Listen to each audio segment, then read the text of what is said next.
Welcome to Around the Horn in Wholesale Distribution with Kevin Brown and Tom Burton. Sponsored each week by LeadSmart Technologies, Tom, Kevin, and their guests review the news of the week and dive deep into the topics impacting manufacturers, wholesale distribution, independent sales agents, and the global wholesale supply chain.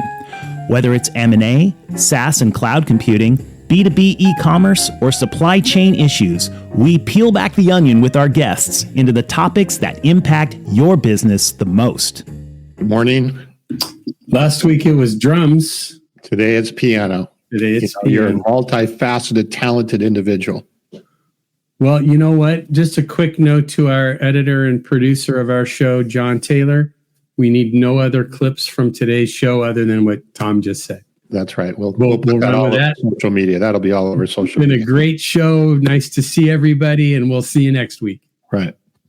Good morning to Bob. It's nice to have you with us, Bob. And we'll see some other folks jumping in, hopefully momentarily. So, Tom, how are you today? Been raining a bunch in, there we go, Paul Kennedy, air piano. Yeah, that's exactly where my musical talents lie. You never knew Kevin was so multifaceted and talented, but now you know. So my musical talent started in the 70s, where I could push the button in Dad's car to go to the next radio station. Oh, okay. And now I've accelerated that and expanded that to I can actually manage Pandora on my phone and push it out to the Sonos speaker. So there's my musical. You're really dating yourself when you're talking about pushing the button and the little thing would move. Yeah, like across the thing, right? But that's easy because we've been friends since kindergarten. But you're now a year older than I am because you just had a birthday a couple weeks ago. So I've got 11 plus months where you're older. Nothing but air. I like that. Yeah.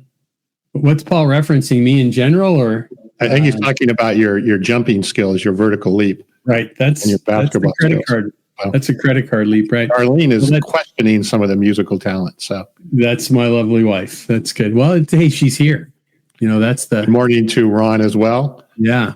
Very, very good. Yeah, that's right. We had his article last week on.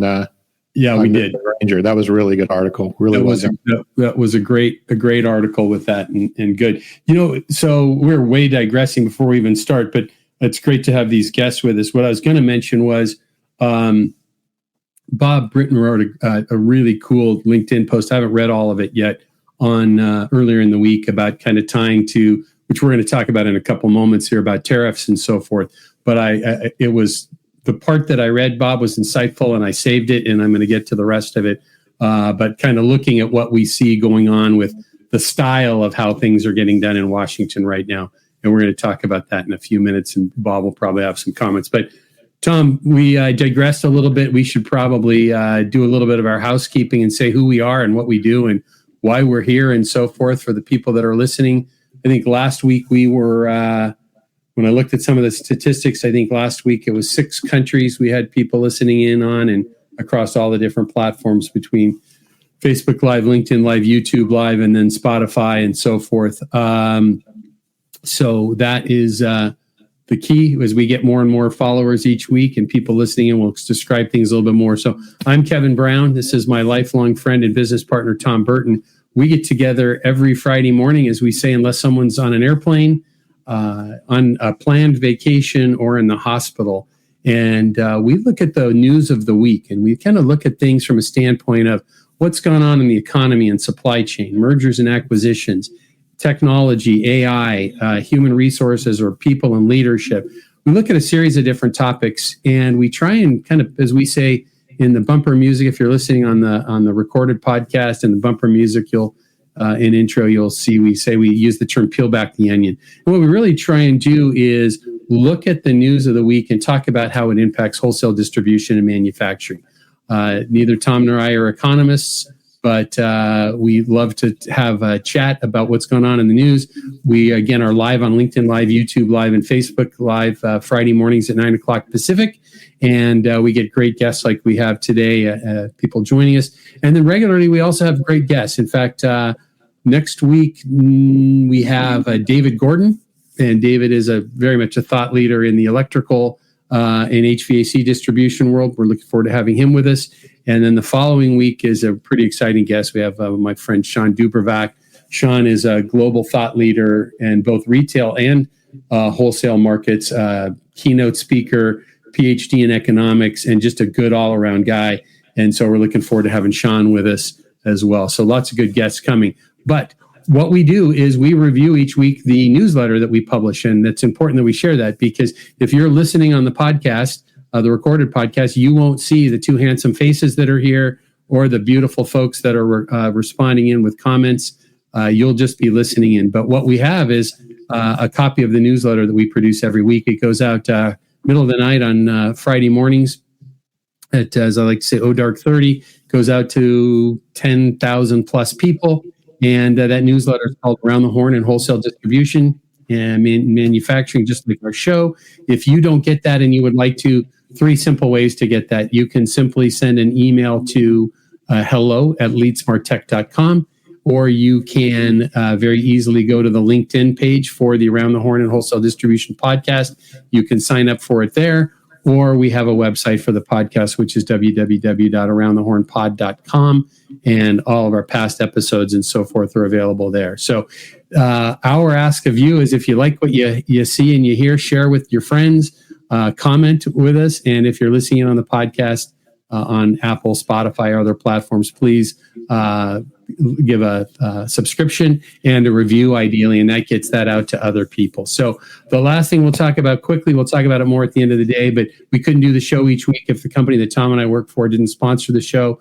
We've got multiple people on the backside of this preparing things for us and all the costs of production. Tom and I work for a company called LeadSmart Technologies, and LeadSmart has developed a AI-enabled CRM and customer intelligence platform. It really works like no other platform of its type. Very different than historic CRM tools that you might have seen in the past. And with that, we are able to help wholesale distributors and manufacturers bring siloed data from across their organization into a single platform, using AI tools then to help them make decisions about what we should be selling to who and when we should do it and what quotes are open and what are we missing that's going on there. So probably of all the software tools within a company's organization, the LeadSmart Technologies Channel Cloud is the name of the product, and the Channel Cloud product is probably the fastest return on investment that people would have on any software investment ever. So if you're looking to accelerate growth within your company, we would love to talk to you, and we hope you can reach out to us with that as well. So Tom, you want to kind of dive into the news here? That's what we're here for. Yep, let's do it. Very good. Get started. So China challenges Trump tariffs at the World Trade Organization. What are your thoughts to get started on the week in tariffs? Well, I think there's two. This article, starting off on the tariff conversation, has 2 points. One is obviously the Canada and the Mexico one was put on hold for a bit, but China was not. But what I found was more interesting here is what they called it. What was the word they used? The exempt packages, basically. But they had a word for that. Yep. De minimis, de minimis, easy for me to say, exception. Small and important. Right. So there are packages that are supposedly low value, less than $800, I believe, worth of stuff. But if you start to peel the onion on that, there were, I'll get you the exact number here. I think there were like over 1.2 billion packages that were 1.36 billion shipments that qualified for this quote unquote de minimis exception in 2024. Just use small. Small, yeah, small exempt, right? These big words kill me. So that, and then so he halted that, which created a whole bunch. Tom, we're not able to hear you.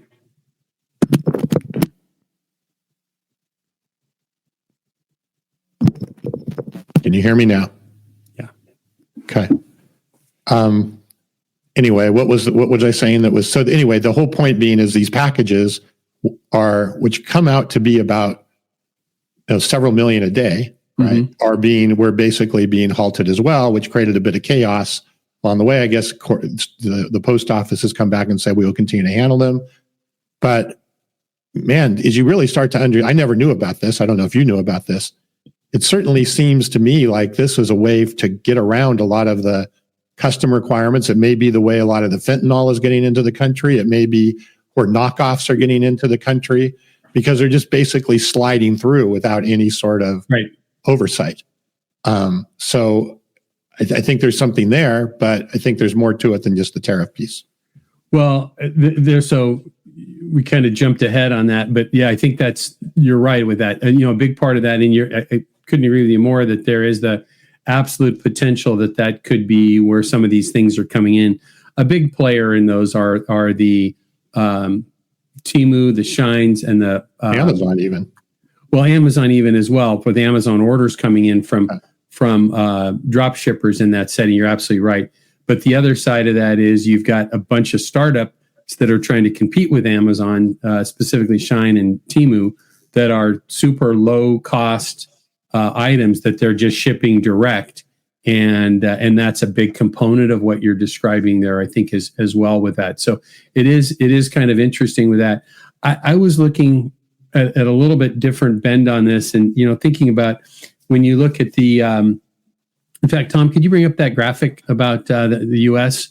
where really all the great graphic that we ran across about top importers of every state? And I thought what was pretty unique about that is we look at that a little deeper is, there's a handful of states that, the dramatic part of it is coming from China, but we've got a lot of other states that are seeing, the largest part of their imports are coming from Canada. We've got, the southern states so much are coming from Mexico. I got a kick out of it when I was looking at this map a little closer. And for those of you that are listening in and not seeing what we're sharing here, it's a map of the U.S. and it's got a icon of the flag of each of the countries where the majority of their imports come from. I thought the funny one for me as a side note was in Indiana. Did you see where that one's from? I can't see it, but it looks Ireland. Like Spain or Ireland. Yeah, Ireland. So it's just Irish kids coming to go to Notre Dame, I think. Or lots of beer or something. I don't know. Yeah. It's Irish kids going to Notre Dame. But interesting to look at where this is. And obviously, the big number is 20+% in California and Nevada coming from China. But I think as we're starting to look at this in the current administration's views, and I think this is a bigger picture scenario to look at with this. I think what we're seeing here, specifically with Canada and Mexico, is you've got a clear threat that China is saying, hey, we want to surpass the US, right? We want to surpass the US in from an economic standpoint and, world dominance, so to speak. Okay, so if that's the stated goal of where they're at, and the US is where they're at, and we're so reliant on China, and we have issues with China right now regarding fentanyl and lots of other things, right? We've got the steel that's coming in from Mexico and other things like that. So I think when we start looking at this is like, okay, well, we're going to play the geopolitical game of the negotiations with the tariffs back and forth with China. But I think one of the ways to really look at this Canadian and Mexico thing is, those are little brother countries, in theory, when you look at economic production and GDP and so forth, with a lot of leverage that the U.S. has over them. I think when we look back on this in history, what we may find in this, Tom, is that this whole scenario with the tariffs on Canada and Mexico, and Mexico is a little bit of an outlier, but on Canada and Mexico is basically saying, hey, fellas, fall in line, because what we need to do is the two top priorities are immigration and drugs or fentanyl. And if Canada and Mexico are in lockstep with the U.S. on that, and the U.S. can leverage and pressure them, which is being done right now, then tightening up their borders will tighten up our borders to immigration and the drugs and the fentanyl. So I think there's a broader picture than just say we're going to slap some tariffs on Canadian maple syrup. So I'm not sure I'm following. So what you're saying, or let me see if I understand what you're saying. By getting Canada and Mexico on board, you're saying that that's going to then squeeze China, or we'll look exactly what happened in Mexico, right? What if the border and fentanyl are the big issues, right? That this administration has said. Just look at what happened in Mexico. Before they even took place, the day before, President of Mexico sent 10,000 permanent soldiers to the border, right? Sure. To stop drugs and to stop immigration. No, Canada, the expectation of Canada is tighten up your borders for the things that we don't want coming into our country, and the leverage to get them to do that. Because, while Trudeau, who's, I was texting earlier this week and talking to some customers and some prospects and some friends in Canada, were a little bit embarrassed with some of the strong stance that some people in their country have taken against the U.S., as well as some of the things that Trudeau have said, because Trudeau's on his way out, right? Nobody really looks at him as, I think they probably looked better at the former U.S. president when he was a lame duck there for a period of time. But he tried to push back on this, but now they're caving in on things. So the idea would be North America is lockstep. And the way that this administration is getting them to do that is putting the pressure on them from a tariff standpoint to say, get in lockstep with us. And then if you're in lockstep with us, then we can achieve our goals of immigration and the reduction of drugs. Plus, to your point earlier, right, with these small packages, China has been getting around like steel tariffs and so forth for many years by getting stuff coming in through Mexico. And so let's put the squeeze on them with tariffs or whatever other things that we have, whether it be aid or whatever it might be, to achieve those overall goals. So I think it's kind of like we were talking about before the show even started today, Tom, is like, I think you made a comment, is like, you don't judge anything the current president is saying for 48 to 72 hours to see what comes of it and really what's behind it. So again, I think what I'm maybe hearing you say is that the chess game, right? If you play the chess game right with our neighbors, with Canada and Mexico, then therefore that's going to potentially give leverage and influence on what we're trying to accomplish with China. Is that kind of what you're? Yeah, what I'm trying to do is connect the dots between Canada, China, and Canada, Mexico, and China. I'll say it one more time. North America needs to be in alignment with three countries there. Okay. Right? To stop what what the U.S. government is saying they're trying to do. Got leverage over both those other two countries. Leverage has been put in place. They're abiding by what they want to get done to get accomplished. Right? Yep. So it's bigger. I think that my point is, and I'm sorry if I'm not articulating this well. Fortunately, no one else is commenting on it but you. But the idea behind it is there's a big picture. The guy that's pulling the strings on this today, and the U.S. administration wrote a book called The Art of the Deal, and everything is about a deal, right? Yeah, no, agreed. And there will be lots of things that look odd along the way while we're getting to the deal.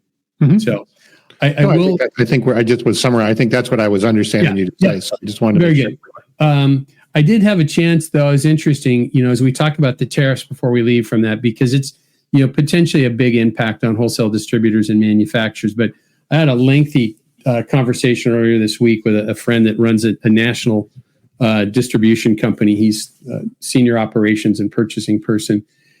And, he was talking about this, he said at the end of the game, at the end of the day, it boils down to how good of a supply chain game you've been playing all along. Because in the commodities that his organization sells a lot of, they've been moving things out of China for a number of years, because they found other countries where they even get better margin on those products. Their inventory is managed very well in these things. And there's a big play for the people that have done a great job with supply chain to actually start taking some market share. Two key points, though, that he brought up that I thought were really interesting is that one is that nobody has been speaking about this, is we're in right now or just getting ready to go into Chinese New Year, where everything shuts down for pretty much a couple of months anyways. So if you don't have stuff pre-purchased that's on the water already, we'll probably have this whole tariff thing with China roughly sorted out by the time things are gearing back up again anyways. Yeah, super insightful thought. I wish I had thought of that myself. That's a good point. It's a good point. It makes a lot of sense. The other thing that's probably really valuable to this audience is this gentleman that I was talking to has said, he has already been, from the business that he does have in China, because they have a lot of private label products that they get directly from China, and in his particular case, they've done a good job of hedging and protecting against these types of risks. But he said two factors. One, he's been getting price reductions already from some Chinese companies, right? Which that's a big deal. And again, this is something I hadn't thought of at all. But stop and think about this, right? Is, when we've looked at even with, inflation, with food prices and things like that going up, things go up dramatically and then they come back down a little bit. They typically don't come back down to where they were. So now if you think about the potential leverage that a manufacturer or distributor here in the U.S. has with their Chinese vendors, if they're putting a squeeze on them, if they have enough volume to do so, that they're getting reductions in prices from those Chinese manufacturers in this setting that says, hey, you need to help me offset these tariffs as well, because at the end of the day, it impacts the manufacturer, distributor, and end user in that setting. Is you've got a lot of leverage going back when they want to try and raise those prices again. So there's a lot of dynamics. It's why we do what we do here in the show, is to have some of these discussions. So I thought it was very interesting, this particular feedback and comment I got from this large distributor. Yeah, that's a good point. And I think the thing about the Lunar New Year or whatever, it even said in this article, right, I don't think Trump has talked to the Chinese president yet or had any discussions yet, but there's time, I guess, to sort this out before it really becomes an issue. Well, and again, it's this, as you all often like to say, right, it's a story behind the story. Mm-hmm. So we see what the news wants to share with us. And then when we unpack it a little bit more, we kind of see a little bit more what's really going on out there. So good. Good. Let's jump ahead. We spent quite a bit of time there, but a couple of other articles. Again, if you're listening in on the podcast and not watching us today, we're reviewing the Around the Horn and Wholesale Distribution newsletter. You can subscribe to that on LinkedIn or at the www.aroundthehornpod.com website. Manufacturing orders and shipments and inventories were rising a little bit in December. So a little balancing act going on with that. But, on the manufacturing side, it's good.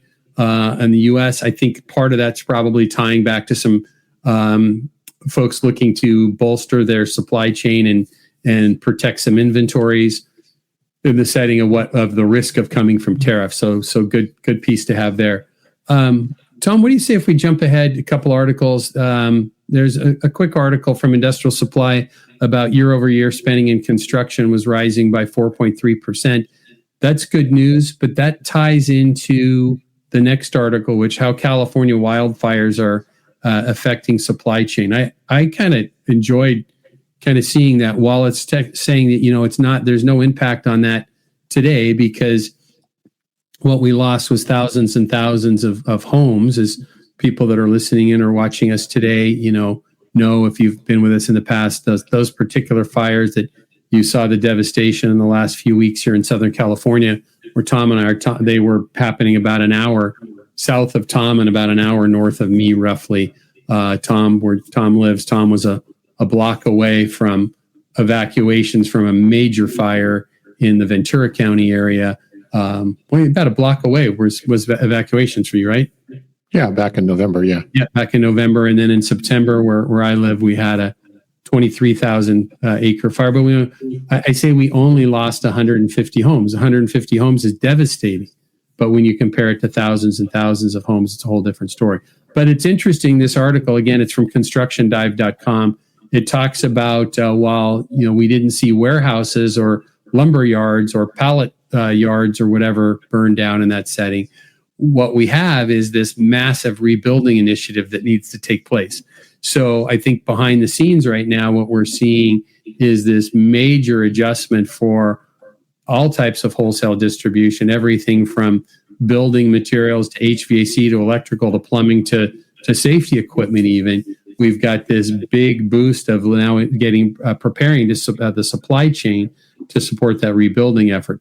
The balancing, though, and the struggle is, right, the article talks about potential shortages of drywall, cabinetry, plumbing, and roofing supplies could impact this. And then back to our original discussion today was tariffs. If tariffs start having some impact on these things, it will be interesting to watch the supply chain resilience and maintaining that resilience for this rebuilding. Yeah, and it does say, though, that the rebuilding process minimally will take 2 to 3 years before you're starting to, break ground with this. I think that's what the article said, but I think if and I agree with you on that, is But I think what we're seeing now is in this is more of a probably local news, but what we have is a gentleman in Los Angeles who had run for mayor, a billionaire, very successful real estate investor, and he had run for mayor, lost, and he is coming back with saying basically what the president was saying when the president visited is, hey, this red tape that you have, you need to push through these things. So I think what we may see in this setting, I don't want to spend too much time on this because it's more of a local issue here, but it can impact. And we've got similar things going on in North Carolina after the hurricanes and so forth. But what you've got now is this business group that's being put together that will probably have the support of the federal administration, just based upon party lines and support and so forth, that's really going to want to push through this. And one of the things that they're doing right now, specifically in the Palisades fire, because it just happens to be the socioeconomic issues that go with the people living in the Palisades fire, there's people there that are ready to say, I'm going to pay I'll pay the environmental contractor, I'll pay the disposal people, just let me have access to my property. And that's a little bit, I think, what we're going to see. So I don't think that 2 to 3 year thing is going to be reasonable in some instances. Broad scope, I think that's a reasonable number. Yeah, there's a whole lot and we can talk about this separately maybe another day, but I have a good friend here in town who's the Ventura fire chief, lives next door to him. Mm-hmm. And like the head of the entire Ventura fire department. Yeah, the chief. And he shared some of the stuff about just the percentage of homes that were uninsured in the Palisades area, and that they're obviously not going to be able to be reinsured as going forward. So there's a lot of conversation about whole neighborhoods potentially being rezoned to multifamily because people can't rebuild in those areas. And the conspiracy theory is that, and I think, there's a lot of builders and other people that are going to try and swoop in, buy the land for cheap, and then rezone it and then do multifamily or other types of properties other than single residential here. And so that's great discussion. So we're having dinner on Monday night in Mississippi. So maybe that can be a broader discussion on our car ride from the airport there, because I'd like to hear more about that. But that is interesting. But what is intriguing with that, and I'm digressing, so we'll move on here quickly, but is here in Orange County where I live, is I've been seeing on the local news and news feeds is that there's a huge influx of people from the Palisades that are coming down trying to rent and buy the inventory that's available, specifically in Newport Beach, some in Irvine, and Laguna Beach. So it's kind of interesting with that, because I think what a lot of those people are probably seeing is what you are, is the Palisades is no longer going to be what the Palisades was. No. The important, though, thing to not forget is, and I hate to see this, is we see so much of this where the news seems to be as much or more on the Palisades sometimes versus the socioeconomic issues are very different in the Altadena fire. And, I'd like to, hopefully we see a balance of aid going to those two places. So good. Well, let's jump into our manufacturing and distribution segment here. There's an article there from Reuters. A lot of wholesale distributors that tune into our show regularly and get the newsletter have business relationships with Honeywell. And Honeywell has been under major activist investor pressure. In fact, just one of the divested, this is talking about a divestiture or a split, I should say, versus the divestiture. But one of these even divisions is a $15 billion division. So, we're talking about all three of these divisions probably being 50, 60 billion is going to be my assumption or guess with those if you combine them. But when you've got an activist investor that takes a $5 billion stake in that, you're going to listen pretty closely with them. So we had in December, I think it was, or early January, they completely sold off their safety and industrial division that is equipment-based and hardware-based to PIP, which is Protective Industrial Products. They, I believe, bought the Honeywell brand. And then now we've got them splitting off their materials division, their automation division, and their aerospace division. I think the automation division is what really has a big play into the distribution world. So they've got exclusive distribution out there as well in a lot of areas. So this is going to be a good one to watch to kind of see what happens as they split these off into different companies. Do you see any impact from that, or is it going to be pretty much business as usual, assuming that? I'd love it if we have any listeners that maybe work with them or have experience working with them. I don't think there will be a lot of it. I think that the pressure, comes on how didn't even read deep enough into what that means from a shareholder standpoint. But I would assume, these divisions are all already pretty autonomous. I think, Tom, it's probably would be good. My assumption would be, and time will tell about this. My assumption would be in this setting, Tom, is that the likelihood of what we'll see is people won't feel too much of it. Much like, do you realize that, GE, the MRI that you go into in the hospital or the doctor's office, it says GE is no longer part of the refrigerator group, right? Right. It's just still a great brand that's out there. I'm sure they're doing nothing with the brand. They're going to leave the brand intact and operate as separate companies. I think what this does is you move those into three separate companies. And I'm sure that's what the activist investor is thinking about is we drive shareholder value in three divisions because those numbers are going up because there's more of a focus. So good article here from Ted, the Electrical Distributor magazine about Sonepar. Sonepar, I believe now is the largest wholesale electrical distributor in the world. I've been buying up quite a few brands over the last period of time, but in their Midwest region, they've bought up Echo Electric, Springfield Electric, Richards, Pepco, a few others, and now they're aligning those under a brand. And usually what we've seen for a big part of thing is you'll see a Springfield Electric, a Sonepar company as their title. And now they're starting to put some of these brands together, which is going to be interesting. There's power in brands, right? So having a major brand, I think like that may be a benefit to them. Yeah, I think I don't know a ton about their company or their market, but it would seem like what they're looking at here is a centralized brand can have some leverage and some broader appeal rather than maybe some of these more regional brands that they're under. Yeah, and they're doing this particular one is in a broader region. So rather we've got, I'd say maybe a better term might be localized brands, and they're driving this into a large regional brand. So it'll be a good one to watch. We'll pay attention to it as well. But it's 1.2 billion in sales of those combined branches. So it's good. So Industrial Supply published this, but it was AD, Affiliated Distributors, put it out as well.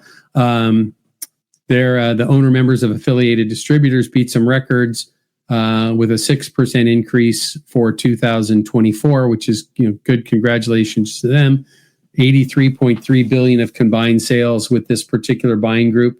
Great news. But you had an interesting take when we were chatting about this earlier. What were your thoughts on this? Well, 6% is, great. Look, there's nothing wrong with 6%. What I find interesting is in the conversations that I think both of us are having, right, with prospects and customers, we are hearing more often than not, they have growth goals of doubling in 5 years. Right. Well, if you take that, and if I can interrupt you for a second, we have some customers at LeadSmart Technologies that are AD members that have these goals. Right. No, a lot of them are AD members, right? Yep. So, I would say probably the majority of them are AD members. So there's aggressive growth goals. Well, if you take doubling in 5 years, that's 15% annual compounded growth, right? Which is significantly higher than 6% growth. So the question that would be interesting to understand is and granted, I understand that's an average, right? That's the 6% average growth among their members. And so maybe some of them are growing 15% and some of them are not, but that's still a big variant between what we're hearing as the goal in a lot of cases and what reality is. And, we've talked a lot about this, right? I think the real opportunity as we talk to our customers and prospects about is how do you get a lot of that organically, right? So rather than going out and buying more branches and potentially, acquiring companies and things like that, can you do it organically using, some of the technology and some of just optimizing what you're doing? I just found it interesting when I saw 6% here, and we hear a lot, this double in 5 years as a strategic goal that's been coming down from ownership or their board or whatever. I think you're kind of spot on with that. I think there are aggressive goals with some, and there's some that are trying to keep, I don't want to say keep their head above water, but this ties into discussions that we've had many times in the past as well, is that, there are people that have growth goals, but they're maybe a little bit comfortable, maybe not working on transforming digitally, maybe not having the same level of maybe the focus on rapid growth, accelerated growth. And we have companies that we work with, within LeadSmart that are looking to, like you said, double in size, right? Which takes roughly 15% over 5 years, right? You got some aggressive work to do. And, we think about investing in a rule of sevens, right? It should take 7 years to double your money. But if you're trying to do it in 5, we got to bump those numbers up significantly because of the lack of compounding. And I think there's two mindsets, right? There's mindsets within distribution that says we're going to block and tackle, so to speak, like we've always done, right? We're going to acquire a couple of companies because we've got a great line of credit. We've got a branch growth strategy.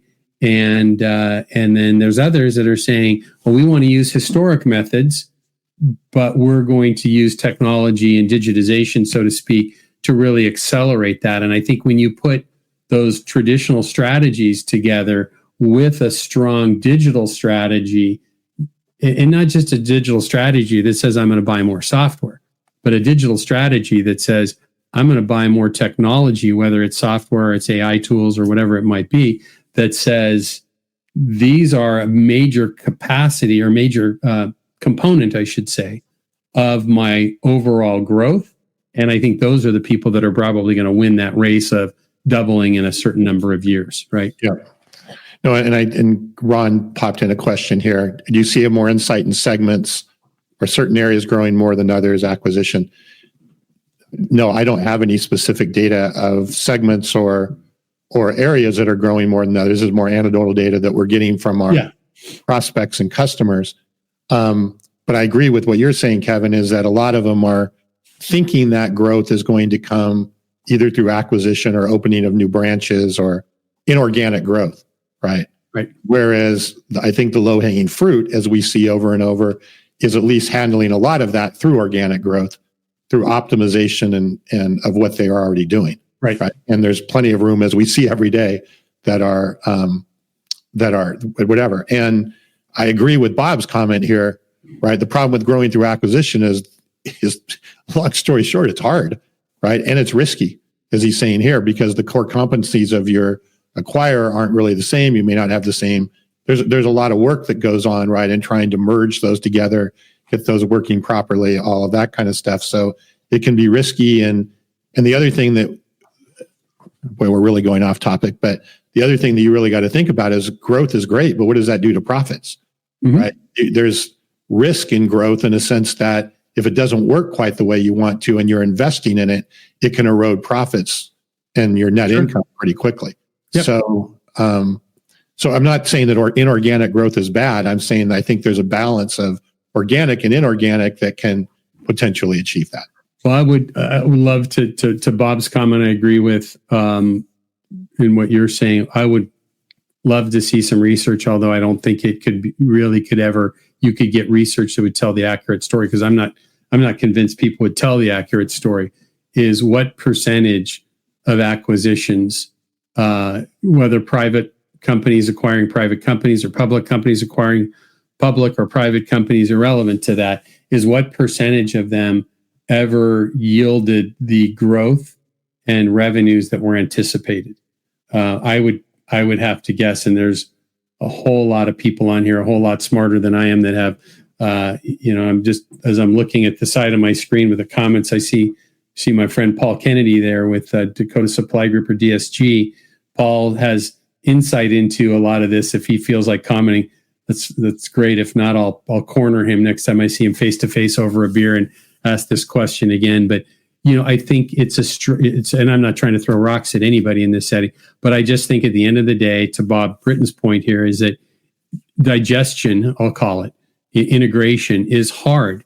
And to think that I think you might get the revenue growth, the top line revenue growth that you want to get. To talk back to our original point was about, whether it's an AD company or somebody else, 6% growth is wonderful. But if you're trying to double in a certain, like as an example, to your point, in 5 years, you need a lot more than that. And the question is, even if you got to the top line doubling that you wanted to in that 5 years, where is your organization at from a cultural standpoint? What does your balance sheet look like? What does your debt look like? All of those things that go with that. Interesting time. So yeah, what's the profits look like?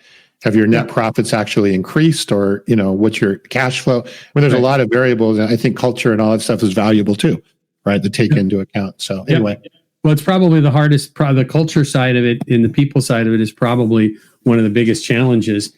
I would think you could talk to some veterans out there that have done lots and lots of acquisitions, and the stuff that the numbers you can make work, and the numbers are probably going to stay pretty close in that setting.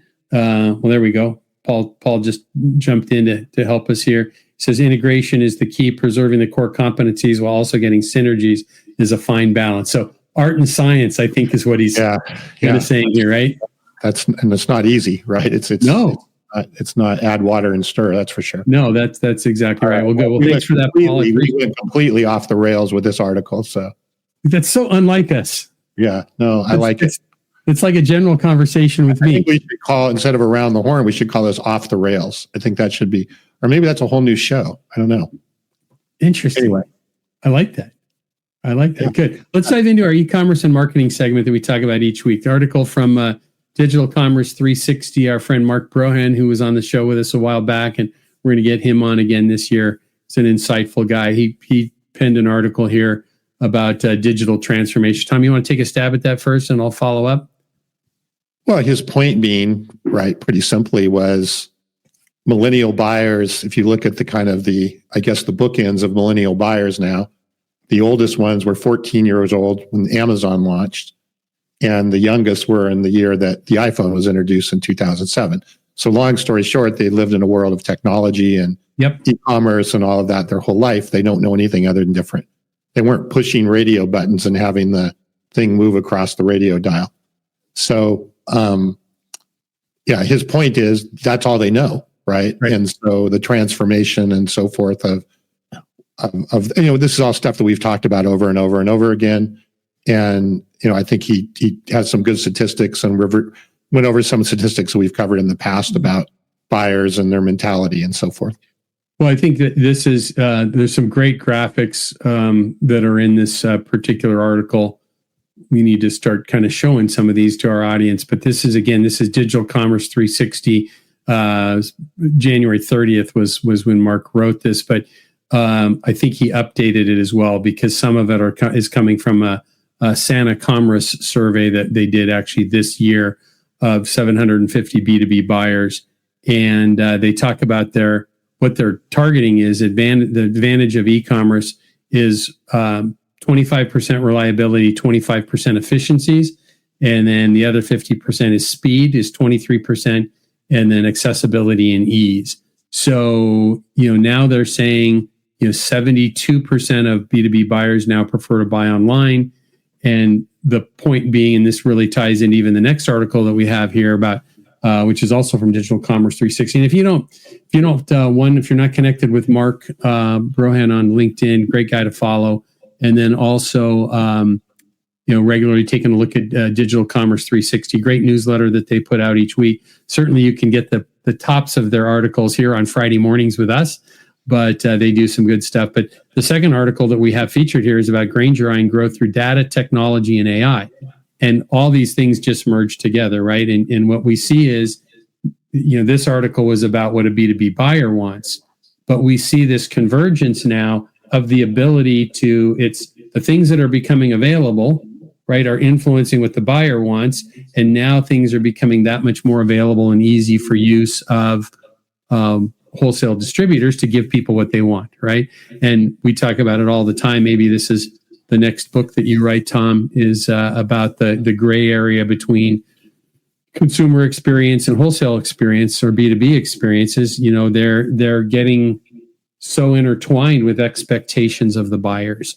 So I think this is good. Grainger's just basically, if you were to just even read the headline from this article about what Grainger's plan is their commitment to investing heavily in e-commerce, data, and digital technologies to outpace competitors. Well, guess what? You're never going to outpace Grainger's spending ability. But the beauty of technology is, a small local guy, we talked about this 2 weeks ago, I think, is that, a guy in a Quonset hut, down the dirt road that has a Starlink connection by satellite internet could get a Shopify shop up and be selling to Grainger customers 5 states away, and be doing that through relationships with wholesalers like ORS, NASCO, if you're in the industrial space, or others in other areas. You can be doing that in weeks, right? Yep. So it's a great point. RP talks about this as, a call to action to all distributors to get going on AI and other tools, right? Call to action. I like that. Yeah. So good stuff. All right. Any other thoughts on that, Tom, before we jump? No, let's move ahead.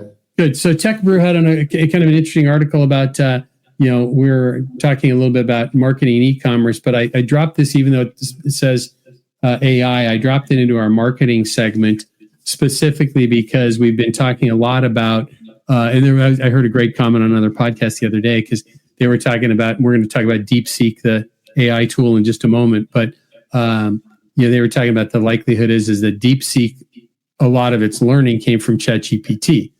Well, then ChatGPT got caught red-handed training its model off of copyrighted things from the New York Times, right? In that case, it's pretty powerful. So now the Copyright Office says pure AI need to not apply. So if you think you can go write articles and get them copyrighted, or write a book and get it copyrighted by just having AI spit things out, you've got another thing coming now. Yeah, it will not. And this is old news, right? They've basically maintained it, that they will not allow anything to be copyrighted that is 100% generated from AI. But if you can prove that there's some human creative contribution, then you can, I guess, argue or fight that point. So. Yeah. So this is, just trying to find that article again and bring that up. Where'd that go? Here we go. This was just from some updates that they did. This is not necessarily old news. This is updates from earlier in the week that the Copyright and Trademark is actually last week. A new report about, so they've enhanced what you were mentioning dramatically. And it says the conclusion, they interpretation of existing copyright law. They did 2 years of review and thousands of public comments. So this was published in these updates last week about, I think, putting some, it says right here, it says, it didn't deviate from its original stance that wholly machine-made art is ineligible for copyright, but they also determined in their report that there's laws already on the books that covered enough to answer these questions without new legislation. So questions of copyrightability and AI can be resolved pursuant to existing law without the need for legislative change. So it looks like this is something that they're just going to continue to stay on top of. Yep. Good. What's next? What do you want to hit? Oh boy. This next article, what's changing in B2B marketing in 2025. I've been very impressed with these marketing profs articles. They're very well thought out, very well put together. We could probably spend, I wouldn't have time to show a whole bunch on it. Yeah, on that's there. But it's one of the things I found really intriguing. I think it was number 9 or whatever on their list. It's like a top 10 list of things that are changing, and they're pretty innovative things, is the synthetic influencer.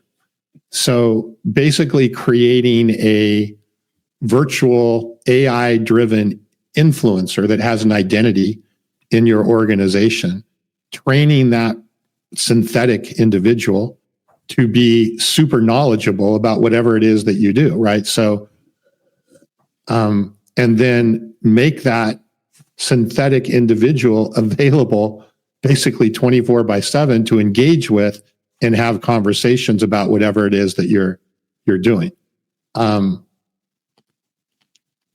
I just find it intriguing. I hadn't thought about that angle of it, but I think that it could, it's obviously like saying, well, I have a GPT or I have something that talks about. Right. I've got a marketing agent. Right. But I'm having somebody that's verbally having conversations, all of that kind of stuff. It then crosses a line. Well, it's like, is that a customer service agent type? You can see it going in a lot of different directions, but I just found it as an interesting concept that they brought up. Well, I mean, I think, I think I shared this with you and our audience a couple of weeks ago. I was doing some work with preparing some things for our marketing team, and I had developed a fairly simplistic agent using the paid version, of course, of ChatGPT, with a lot of marketing data and information about what we do at LeadSmart Technologies with our Channel Cloud products, and market information, some general marketing stuff, and then a lot about our particular product. And, I had a conversation with that agent for 25 minutes while driving without ever looking at my phone. Full conversation back and forth about specific marketing topics. I was working on really identifying and doing more work on our ideal customer profile and the personas of buyers within that. And so I think we're going to be to that stage very, very quickly, where it's just, as to your point of what this article is describing, is that's just an everyday occurrence. Is, I use code. I don't think it's been adopted by you or any of the other team, but you're working on a project right now that I call code word Ralph. Right. And I was talking to somebody about this the other day, and they said, well, Ralph. And I said, well, every company has a Ralph, and it might be Rhonda, but they've been there for 25 years in the company, right? They can tell you every initiative that's happened in the company, what worked, what didn't, what kind of hires worked, what didn't work. When the marketing department had these great new ideas and they fell on their face or they did great, they can even tell you in the warehouse that's 20 miles away, in the back, underneath the pallet rack on the north side of the building, is a moving blanket that's covering a file cabinet. They can tell you about a file and that's in there, and what it's about and why it's relevant to what you're talking about today. And that's where we're headed, is that we'll have the Ralph or the Rhonda that every company already has. Everybody has access to them 24/7, and they also have access to all of the other large language models that are behind that as well. Yep. So, I'm not very good with large words, but I'll let you try and pronounce that. But anthropomorphism. Right. Of AI is not healthy, and I mean that's I think a very good example of what this is migrating into a very different sort of type of relationship. I did want to hit Kelly's comment too before we move on here. And I think her point is, she's saying Google, when they first started, digitized every book. They mapped Library of Congress. Right. Then all of that went into LLMs. LLMs are based on those sources and so forth. Is this whole copyright thing that we're talking about and plagiarizing, is it even practically able to be, does it even have any practical relevance? Great point, Kelly. Yeah. Is the question. Yeah. And I don't know. It may not, because I don't know that everything won't become a copy or a derivative of something else here before too long. Well, it's kind of funny. I'll make this quick comparison. I was just talking to somebody the other day about non-compete clauses, right? And that's a good point. I'm going to interrupt myself once you hit Bob's comment. Great thought, right? But what Bob's saying is here is that Ralph and Rhonda have the discernment and sensibility to know when not to say something. Some Ralphs and Rhondas do. But I think conceptually, I couldn't agree with you more. And the reason that you hear a little excitement in my voice right now is because I think what Bob is just saying is so spot on, because this goes back to the idea, because based upon this discussion that we've had, and I was just talking about agents and all the things that we can be doing, is, that goes back quickly and easily to the, well, oh my God, my job's going to get replaced. But I think what Bob's commenting is what Jensen Huang with NVIDIA said a while back, that, people were saying, well, like, why would you need a CEO when you just have all of this data? And it was exactly Bob's point, was that discernment and sensibility and the ability to take all of that data and not just have a data-driven response, but have a sensibility driven response by somebody that really understands the organization. So great comment, Bob. Love that. Yep. That's good. And they also, I guess you could take the flip side of that. Still, the challenge we're dealing with AI right now is it will try and say something even if it doesn't know, and it tries to act like it knows, and it's very good at coming across like it knows. Right? It's very convincing of what it knows. So, well, and that's I've been doing some things lately with some of the tools that I've been using, whether it's Claude or Perplexity or ChatGPT, and literally telling it I don't believe it. Yeah. And forcing it to come back with defending what it said. Yeah. And I think it's back to Bob's point about discernment is really great. So, and Tom, by the end of the show, you're going to be able to say that word. Okay. That and de minimis. De minimis. I got the de minimis. Anthropomorphic. No, you didn't. I didn't. De minimis. De minimis. There you got it. There you go. An anthropomorphic. Oh, well, forget it. Let's go. 2 in a row again. Very good. So, but I did, before we go, Tom, and I really want to dive into this, and we probably will have some things we don't get covered today, but going back to that particular article from, this is marketingprofs.com, and started pulling data from them a few months ago. There's 2 points they talk about: predictive personalization and hyper individualism in marketing. It just makes me think about the call I joined that you and your team were on yesterday with one of our called flagship customers. And when I say flagship customers, it's not because of who they are; it's because of what they're doing. And this is a company, without going too far into it, is they're using data from their ERP system. I should actually have you describe this, Tom. What you know what I'm talking about here, right? Yeah, but go ahead. I'm interested to see how you. Yeah. So I mean, at the end of the day, right? They're taking ERP data, right, about what customers have historically purchased.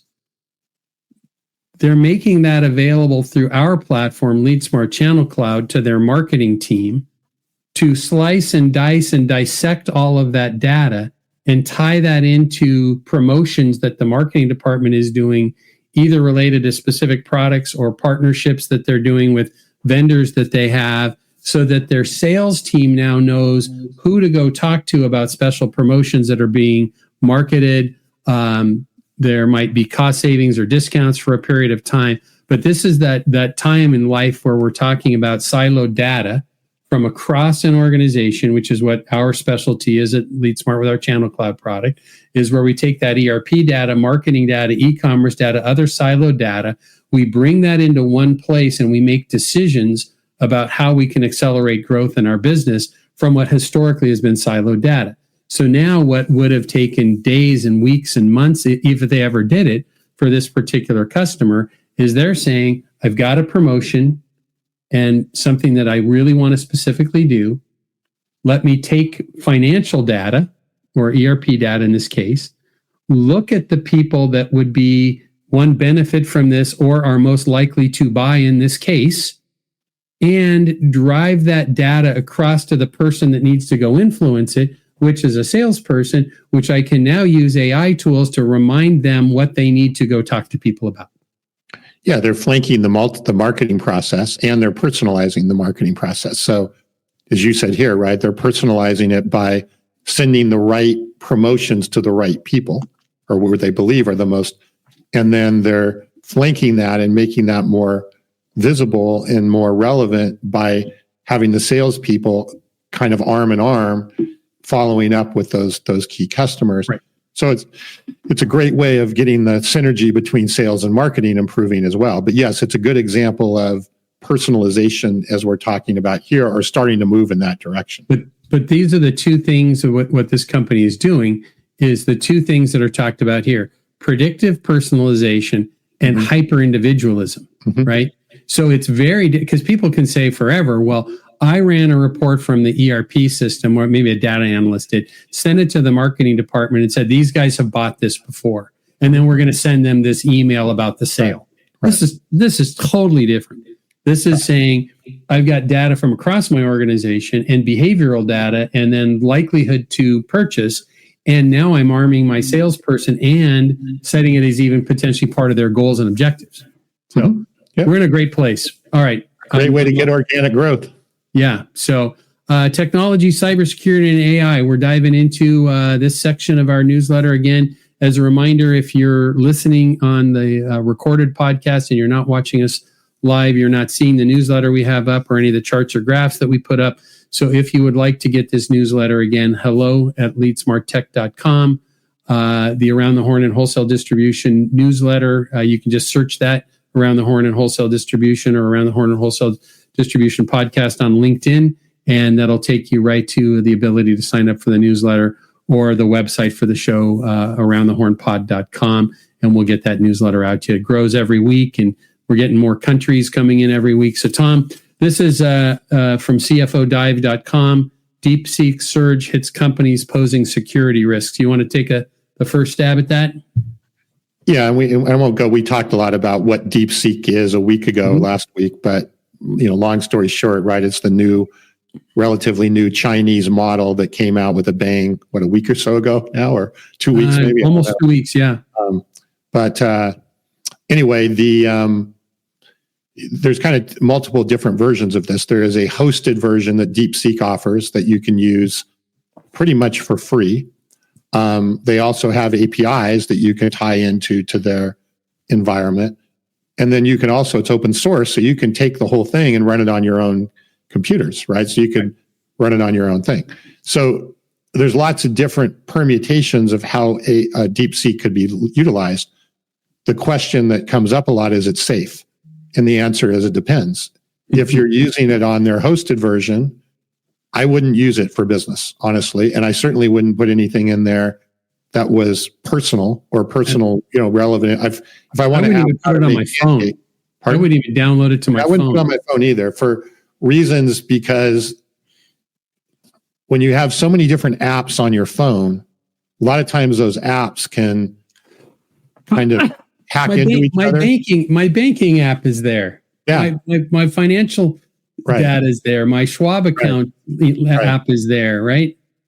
Right. So I agree with you completely. I would certainly not put it on my phone for any purpose. And if I'm using it on a desktop on browser, I could ask it how you make pancakes, but I wouldn't do anything that has any real personal information. It's very clear. Attach a document for review or anything like that. Right. There's very clear in their terms of service that anything you put in there, they have the right to use and utilize, and gets basically back into the big Chinese data warehouse. Now, on the open source side, if you take it and put it on your, Bob says, bless you. Thank you, Bob. For anybody that didn't notice, I kind of half cough, half sneeze there. So thanks, Bob. On the open source side, right now it's not connected into the Chinese world. It's running on your own private server. Microsoft created a version. Perplexity did. I think Amazon did as well. So you're not running into those same security concerns. Maybe. Well, I don't believe. I think that you're pretty safe as far as the data getting to China.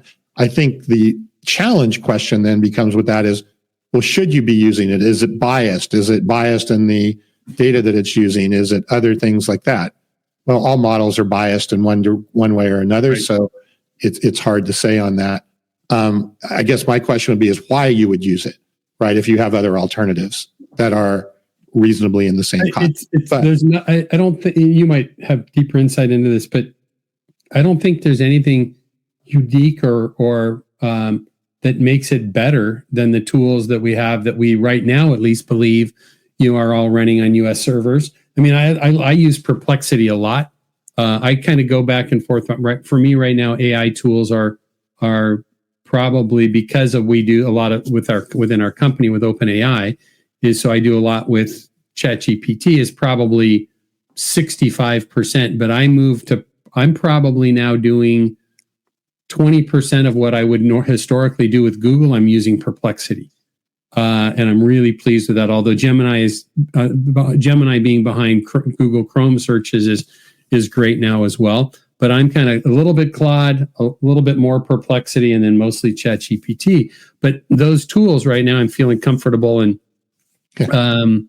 Oh my word, that's a great comment. That says it will not tell you. It'll basically say ask DeepSeek about Tiananmen Square and anything. Well, what we've already seen with DeepSeek, and this was just a comment that came in, was asking about Tiananmen Square, and what we've already seen with that is it may answer it, but it'll be gone within seconds.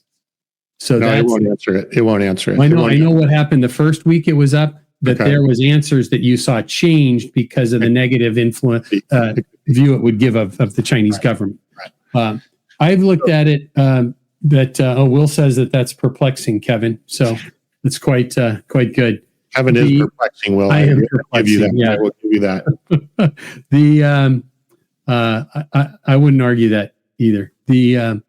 I look at it being a Perplexity user is I want to watch for a while before I'm willing to use that component within Perplexity, because it's just not automatically used. So my view of it. But Kelly made the good comment, and I'm laughing about this. She said that, and then there's TikTok, right?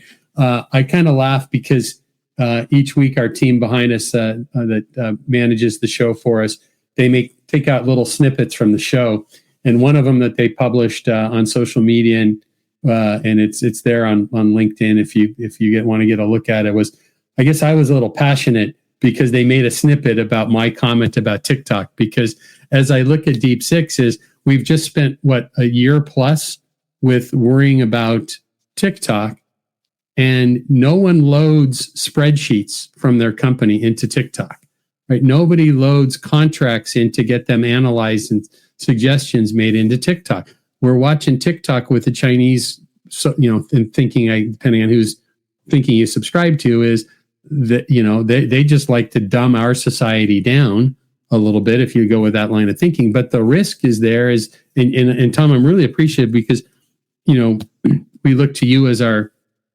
so-called science guy here, technology guy, with your background in education, being a computer scientist by education, as you brought that up about the apps, because I don't think most of us are very careful of what we put on our phone. And I think about it is the data that just literally our CRM data that's within the LeadSmart app on my phone, my Schwab account, our business's banking app, my personal banking app, which is different. And the risk that we have is pretty great. Now, there's plenty of bad actors behind China in the world. But when we start thinking about these things when we're putting on our phone, I heard somebody, the comment made, and this goes with Kelly's comment, is, about TikTok, is they relate, and this was a cybersecurity expert that was talking about this. He was on MSNBC, and he said the comparison of TikTok and DeepSeek is basically, how did he put it? TikTok's risk was Sesame Street-like in comparison to the magnitude of what the risk is here. Anyway, long story short, on this article, a lot of companies are blocking it. I would recommend blocking the hosted version if you're a larger company. Yeah. I would not allow anything to go on to that at this point, and I would question why we would want to use it and how. And I mean, there's some logical reasons to. There's some potentially cost-saving reasons to use some of their API-related stuff, but anyway, it's certainly not something you want to have as a free-for-all in the organization. So no, I think, and that's the case. We're actually have a meeting next week with a large wholesale distributor, and that's one of the issues that they're working on right now is what do my people have access to, what could they subscribe to, and so forth, and trying to put some guardrails around all of that. And RP just made this comment here, about how our phones are listening. I've had this happen twice probably in the last 18 months where it's not my phone, it's Alexa, where I'm literally this happened twice. And it's interesting. It's been on the device in our bedroom where my wife and I have been just getting ready in the morning and talking about something, and it answers something within the conversation, but we never said its name. But all of a sudden it chimes in with something, so and Alexa's has an answer to something. Yeah. Something, and I'm not at all I look at that stuff mostly as, hey, if you want to listen to what we're talking about, you're pretty bored. Yeah. So, I mean, I wouldn't on my phone, I will not trade crypto or anything like that where there's an opportunity for something like that to be hacked in a way that would be catastrophic, right? And there is some opportunity for those types of things when you're, and I don't have a lot of apps on my phone, I don't think, compared to a lot of younger people that might have hundreds of running apps on their phone at any given moment. So anyway, we'll move ahead. Yep, good. All right, which one of these you want to hit next? Oh boy. So there's an article here. I'll just kind of hit. There's an article here from Industry Today. Can AI investments pay off now? And it just kind of talks about, economic uncertainty, geopolitical influences, sustainability goal, all the other things that are going on in the business, and gives some kind of hints and ideas about trying to get them to pay, get an ROI. And it kind of ties in. I'll be a little self-serving for a minute. It's funny, Tom. I say this. We historically have not spent a lot of time talking about the product that we've developed at LeadSmart with our Channel Cloud and our AI tools related to CRM and customer intelligence. And I've got some, regular listeners who are like, you guys need to talk about what you do more, and and so forth. But this is, and I'm not even just going to say about us, but as we think about AI investments, is most manufacturers and wholesale distributors are just really trying to get their head around what all of this means. And from that standpoint, and there's easy ways to start. And I think the easy ways to start are certainly, as we hear people saying all the time, that we want to go get let our people use ChatGPT. Maybe we get a company version of ChatGPT and we allow people to, try and dip their toes in the water. But there's really great places to start, right? If we start thinking about, we're starting to see a little bit of some of the more forward-thinking ERP providers that have some AI tools being built in. But when we stop to think about it, is you've got the vast majority of our customers at LeadSmart, whether you're a 25-person company or a 700-person company, are making their first leaps into CRM. And it's astounding to me, the companies that have never taken a leap into that. And one of the great ways to start is not just with CRM, but with AI-enabled tools from your CRM that bring all that siloed data together. Now, there's AI companies out there that are focused on inside sales and maybe what products to recommend. But thinking about what, whether there's companies that do what we do or not, or just where we're at, is looking at it from a standpoint is, what are the ways that I could dip my toes in the water using technology that is going to help me accelerate my growth just by having that technology. And, I've said for quite some time now, there will be a time very soon where right now our source of truth in our business is our ERP system. Everybody's is, right? It's our single source of truth. But the reality of it is it's not, and it never has been. It's just been the single source of truth that's tied to your financial data. But now when we think about all the silo data that we have across an organization, and we bring that siloed data together in a single platform that includes the financial data, that's where we need to move to be our single source of truth, right? Look, ERPs are the single source of truth as it relates to financial transactions in the organization. It is not the single source of truth around the customer and the customer relationship and the customer actions that are taking place and so forth. Yep. Right. It's not designed for that per se. So I think it's important to have a single source of truth for your financial piece. But what we're obviously talking about is, how do you use AI to really drive growth? And growth comes from customers, right? Yep. There's no magic. It doesn't come from transactions. It comes from customers who make transactions. So that's really the focus there. It's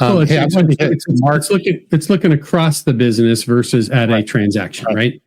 Hey, Mark, going back to your Alexa thing, he says you can log in and see why it responded. So you should check that out. I don't have Alexa, so you should check that out and see what it is. Thanks, Mark. Great having Mark with us. He's been with us a few times recently. I met him briefly at an ISA event a while back. He's with Enable, and a great resource as well at Enable, and happy to have him from the UK. So he's spending his Friday evening with us. I hope that there's a gin and tonic, Mark, in your hand, assuming you're in the UK right now. So if by this time of the evening, there should be a gin and tonic in your hand, if not a Guinness.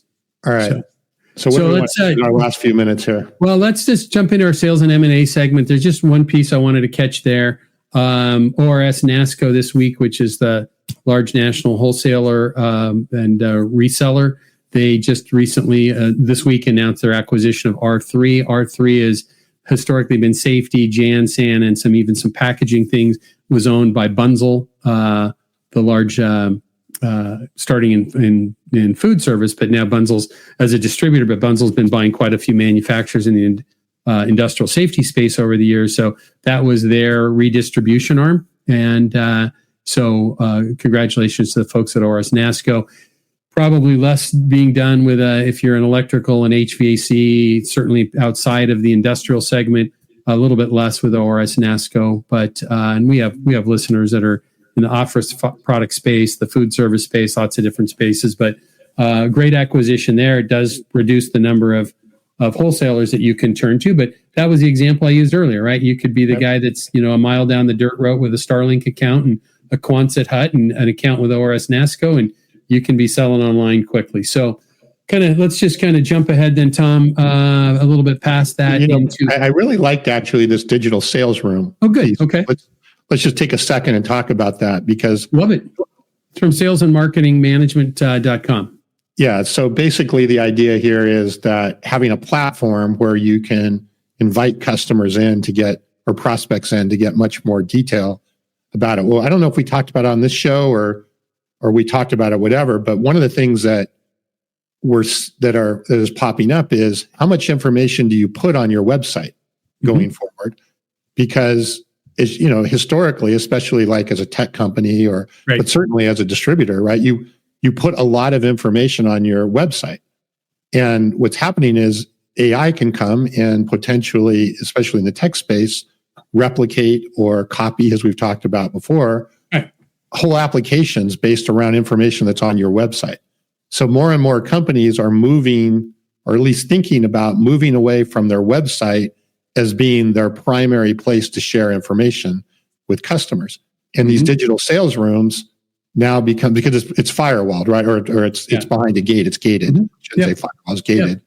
And as Bob says, they've been around for a long time and they've been microsites. I think we're going to see a much bigger, that's I think what this article is saying, is that there is much more broader adoption starting to happen, and the capabilities of the digital sales rooms are, I think, becoming more robust, right? With the video and all the things that and it's something I think we should be thinking about, honestly, is really building a robust digital sales room, putting less investment on your website.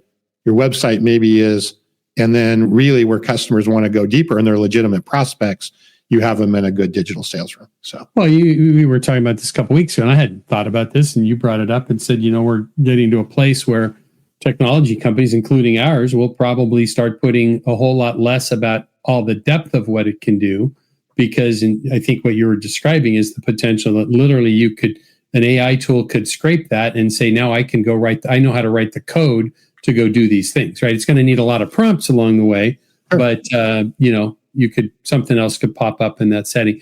But I think, to Bob's point too, about some of these have been around for a while, but I think now, and you think about, Sales Loft, and there's another one of their executives comes to the show once in a while even, but there's quite a few of these tools that have been around for salespeople to use, where you can quickly touch a few things on an iPad while you're touring with a customer, show them something, and then send them off to him quickly. But I think what we're probably going to do now is see more of this, where there's, to your point, there's even talking about what our customer of ours that's kind of micro-targeting their customers right now, imagining that digital sales room where I can quickly and easily, and maybe even an AI agent helps me build one, is I have one that's like, I think you were alluding to this, that's very customer specific based upon the issues that are important to you. So let me illuminate that you want to focus on, I want to close 10% more of my quotes this year. Well, let's feature a LeadSmart Channel Cloud, microsite for you, so to speak, as Bob was describing, where it's, all of the things we do are in this gated, or closed environment. But for your organization, we could even drop in, here's what we know about your company.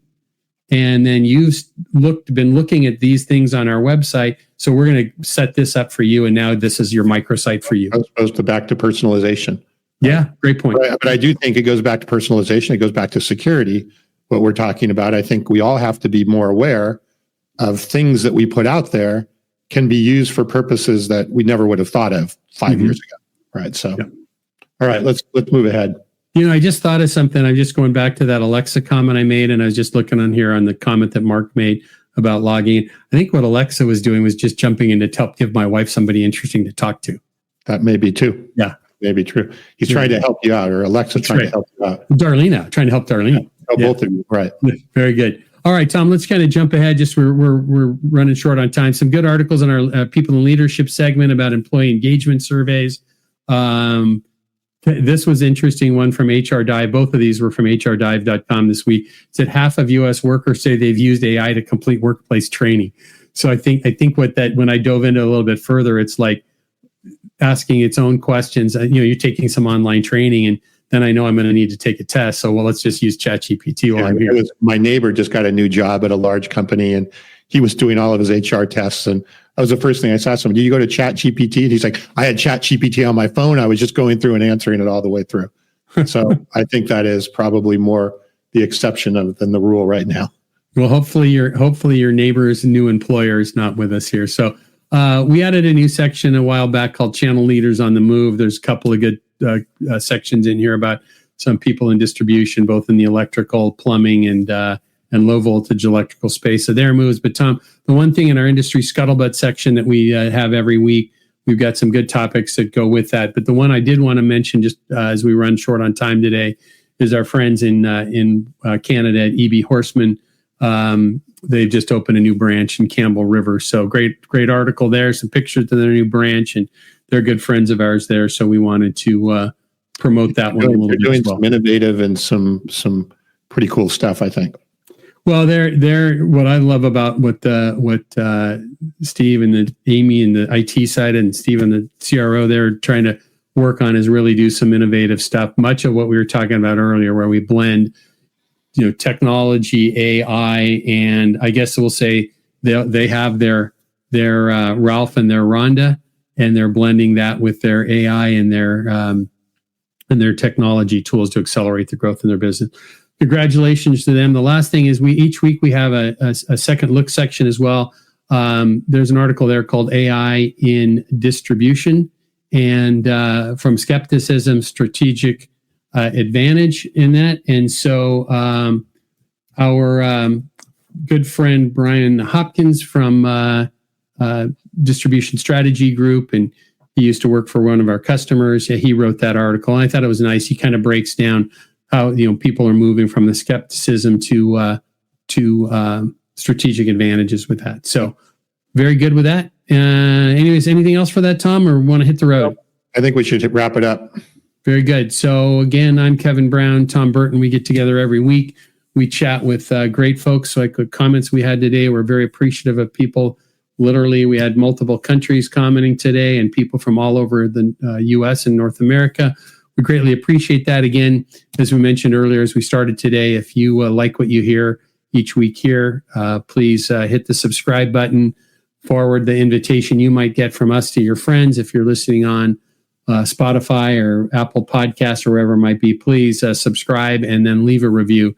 And when you're leaving a review on things like that, that just means their algorithm pushes us out to more people. So we're greatly appreciative of that. Again, we can't do this each week if we didn't have the support of the company that Tom and I work for, LeadSmart Technologies. We've developed an AI-enabled CRM and customer intelligence tool that brings deep data and deep insights into your data that helps you support your customers better, learn more about and support your teams, and get great insights into your entire business, all on a single platform that can actually be used across your entire organization. We do that as we bring together siloed data from across your company. We give you actionable insights to help you grow. So if that's something that you want to look at in your organization, is thinking about trying to accelerate growth. We were talking earlier today about companies that want to, double in size over 5 years. You need 15% growth per year. That's what our technology tries to help you do, right? So very good. Aloha, Bob. Thank you for that. Tom, anything exciting for the weekend ahead?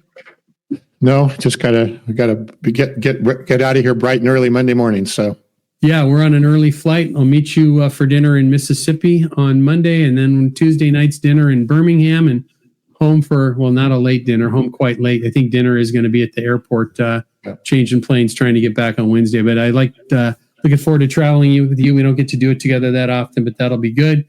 Evidently, there's like a football game or something Sunday. I don't know anything about it.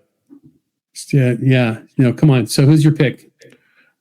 Well, I certainly want Philly to win. So okay. I think everybody in the country, unless you live in Kansas City, wants Philly to win. So this is one of those games like that to me this year, football in general at the end has been disappointing, because when I watched Ohio State, play against Notre Dame, I'm like, could just both of them lose?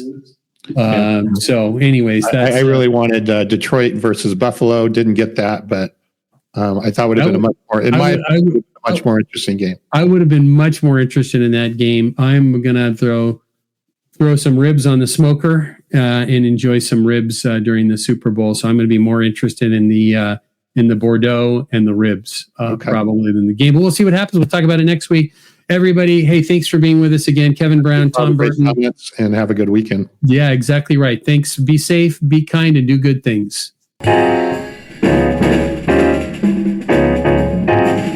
We hope you enjoyed today's episode and our guests. Each week, we try our best to dig into the topics that are impacting your business. So please reach out to us and let us know how you think we can make the show better, or topics you'd like for us to tackle or talk about more often, and even guests you'd like to see join us. We're looking forward to bringing you next week's session, and hope that until then, you stay safe, stay focused, and do great things. If you haven't already, please subscribe to the podcast and leave a review to help others in wholesale distribution get access to the conversation. And finally, please check out our sponsor, LeadSmart Technologies, and their manufacturing and wholesale distribution industry CRM, customer intelligence, and channel collaboration platform. That's LeadSmart Technologies at leadsmarttech.com.